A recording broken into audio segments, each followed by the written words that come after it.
Dear students and friends, today I will discuss the topic Government of India Act 1947. Let's start. To fulfill the objective of the Mountbatten Plan and to resolve the problem arising between them, the Secretary of State introduced the Government of India Act 1947 in the House of Commons. This act contained a total of 18 sections which were passed by the British Parliament with an absolute majority on 18th July 1947. It came into effect in India and Pakistan on 15th August 1947. The purpose of passing the Government of India Act 1947 was to ensure that the government would continue to function according to that act until India, after independence, framed its own constitution.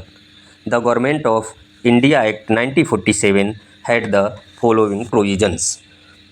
First, the Act provided for the certain of two independent dominions, India and Pakistan, from 15th August 1947. Number 2, each dominion was to have a Governor General who was to be appointed by the King. Number 3, the constituent assemblies of both dominions were empowered to frame laws for their respective territories till the new constitution come into force. Number 4, after August 15th, 1947, the British government was not to control the dominion or the province.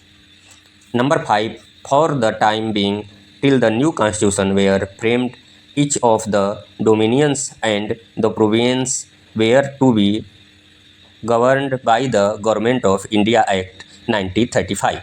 Number 6, the post of Secretary of the State of India was to be abolished and was taken over by Secretary of Commonwealth of Nations.